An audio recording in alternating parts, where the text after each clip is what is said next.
కర్నూలు సర్వజన వైద్యశాలకు వచ్చే రోగులకు మెరుగైన వైద్య సేవలు అందిస్తామని సూపరింటెండెంట్ వెంకటేశ్వర్లు తెలిపారు. నూతన సూపరింటెండెంట్గా ఇటీవలే ఆయన బాధ్యతలు చేపట్టారు. అత్యవసర వైద్య సేవలకు వచ్చే రోగులకు తక్షణమే వైద్యం అందిస్తామని, వైద్య పరీక్ష రిపోర్టు త్వరితగతిన వచ్చేలా చేస్తున్నామని చెప్పారు. గత ప్రభుత్వంలో బిల్లులు చెల్లించక ఆగిపోయిన నూతన భవన నిర్మాణం గురించి ప్రభుత్వానికి తెలియజేస్తానన్నారు. మందులు, వైద్య పరీక్షల కోసం ఎవరూ బయటకు వెళ్లాల్సిన అవసరం లేదని, త్వరలోనే తనదైన మార్కు చూపిస్తారని చెబుతున్న కర్నూలు సర్వజన వైద్యశాల సూపరింటెండెంట్ వెంకటేశ్వర్లతో మా ప్రతినిధి శ్యామ్ ముఖాముఖి. కర్నూలు సర్వజన వైద్యశాల సూపరింటెండెంట్గా సీనియర్ వైద్యులు డాక్టర్ వెంకటేశ్వర్లు గారు ఈ మధ్యనే బాధ్యతలు స్వీకరించారు. ప్రస్తుతం ఆయన మనతో ఉన్నారు. సార్ నమస్తే సార్. కర్నూలు సర్వజన వైద్యశాల అంటే ఎంతో ప్రతిష్టాత్మకమైనది, ఎంతో పెద్ద హాస్పిటల్. నిత్యం వేలాది మంది పేషెంట్లు ఇక్కడికి వస్తుంటారు సార్. ఇంతమంది పేషెంట్లకి ఎట్లాంటి మెరుగైన వైద్య సేవలు అందించాలని మీరు భావిస్తున్నారు? So first priority patient care. నేను పేషెంట్ కేర్లో ముఖ్యంగా ఏమంటే casualty, intensive care units top priorities.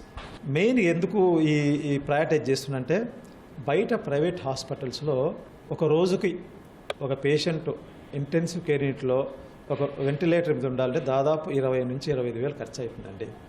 మన హాస్పిటల్ అది ఫ్రీగా ఉచితంగా ఇస్తున్నాం.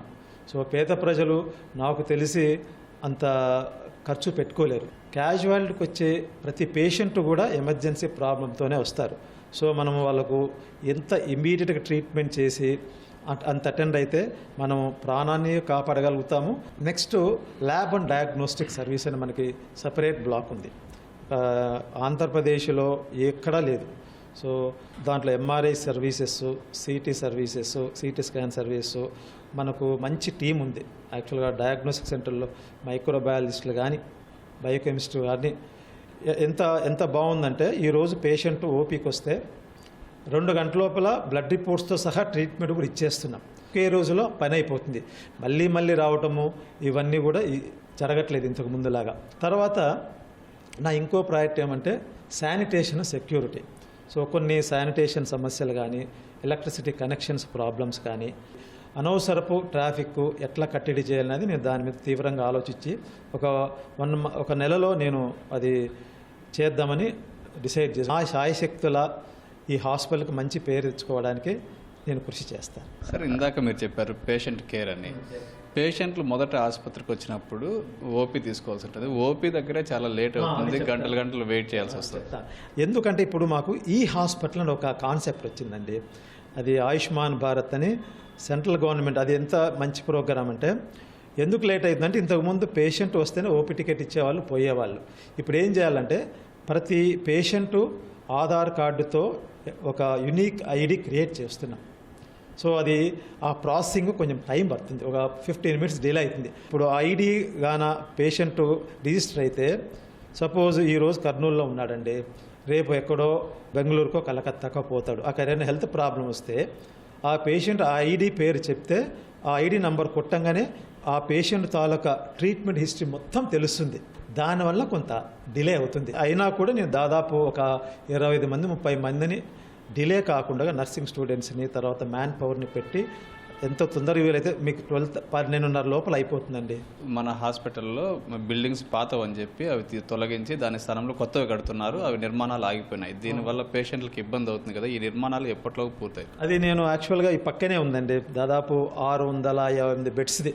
దాదాపు 2 months అయింది కట్టడం ఆపి. నేను మాట్లాడినాను కూడా ఏపీ ఎంఐసిటీ ఎగ్జిక్యూటివ్ ఇంజనీర్తో. అంటే వాళ్ళకు ఒక 15 కోట్ల బకాయిలు ఉంది సార్ మాకు.